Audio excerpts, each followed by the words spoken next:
Hi there, Scott Hamilton, ROCKFILE, back with another podcast review for your ears, talking about the 2011 movie, The Mechanic.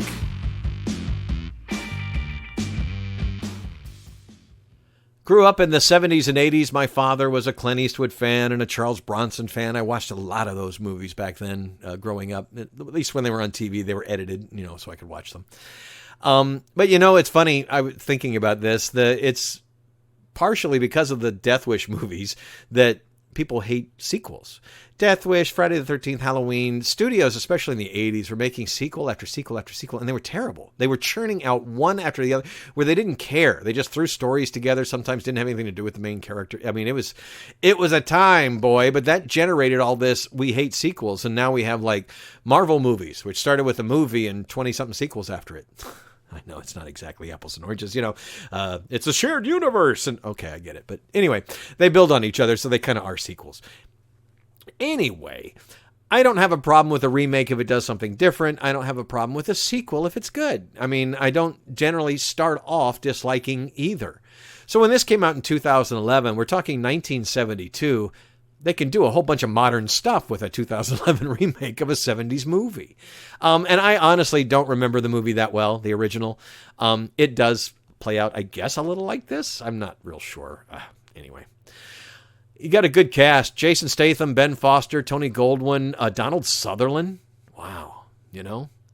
And Simon West directed it. If you don't remember his name, Simon West directed some big action movies. Con Air, Lara Croft Tomb Raider, Expendables 2. He also did The General's Daughter.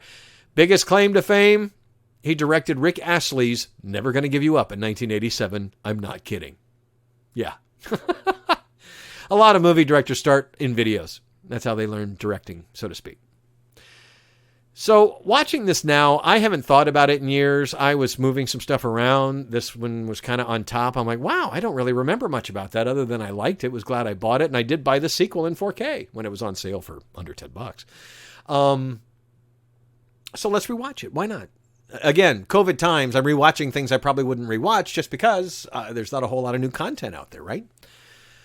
And if I don't remember it, usually after a year or two passes, unless the movie was just so wonderful that I memorized it as it went, I can watch things again within a year or two, usually.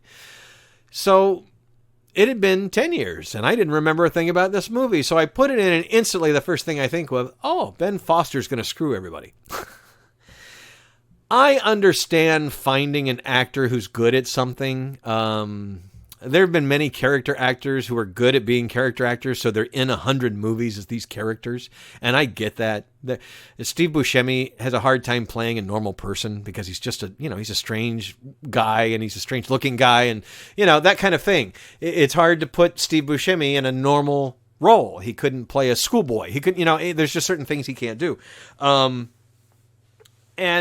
Ben Foster is one of those guys that's great at playing the guy that flips out, the guy that goes a little crazy, the guy that backstabs everybody, the guy, he's good at playing the straight guy and nice guy, but he's so many times, because he's good at being the nice guy and the straight guy, he's also played the guy that at the very end will stick the knife in, and so you see him in movies. I recently we watched Pandorum, and I'm like, I don't think he switches in the end, and it's kind of a different thing, but he was the right guy to play that role because he's very good about this whole itchy skin, I'm uncomfortable, he's very good at the things he does, but also now when I see him in a movie, it's like instantly, I don't even know what's going to happen in this movie. He's going to stab somebody in the back. He's going to turn around. So Jason Statham plays a mechanic, an assassin, a hitman. And at the beginning, he does a mission that's great. It's like a Assassin's, like a Hitman movie, actually. It looks pretty cool. They get into a little bit of not so much the John Wick with the Continental Hotels, but there is a little mythology here about taking missions and things like that. And his, I don't want to call him his teacher, but his mentor's son, the character played by Ben Foster, the mentor passes away, and the son who does drugs and stays out all night and has never been serious about anything in his life all of a sudden wants to be a mechanic. And so Jason Statham, you could tell from the beginning, sees through this, but plays it out of respect for his mentor. Tries to teach this kid everything he knows, works with him. There's a lot of montages in the film. And this is, when I was going to talk about CBS Films distributing it. CBS Films has now, a lot of the movies they release feel like they could almost be TV movies. This one was a little more R-rated and felt a little less like that. But movies that came later, what was that one a few years ago? Assassin something. It was made by CBS Films. I checked it out on streaming, and I'm like, man, this is a made-for-TV movie that they just released in theaters. It had the budget and just the feel of a TV movie. Michael Keaton was in it. I can't even remember. Yeah, can't even remember the name of it. There you go. But anyway, so rewatching The Mechanic now, I'm amazed that Donald Sutherland is in it, and I love Donald Sutherland. I go way back with his characters, back to some of the great movies he made in the 70s, from Animal House to he's made a few horror films that I really liked. He's just a good, he was just a good old classic actor. Man, his turn in Invasion of the Body Snatchers is legendary. So to see him in this was quite a shock, and I knew he probably wouldn't last long in the film, not to give anything away. Watching the whole movie, it's executed well. The chase scenes, the fight scenes, everything is executed well, but you have in the back of your mind that this is not going to go well with the kid. It's Ben Foster playing the role. You can't, you're telegraphing it. Movie was made for $40 million, which is a pretty good budget for a movie like this, but it only grossed about $76 million, so it wasn't a big hit. I don't know how it got a sequel, actually, but it did. It got a sequel, which was utterly forgettable, but I'll rewatch it because I really remember nothing about it. I seriously only picked it up because it was so cheap on a Black Friday on 4K that I was like, well, I mean, just to watch it once would be worth it to pay. It was like $7 or whatever. This movie wound up with about 53% on Rotten Tomatoes, and I think that's pretty generous by today's standards.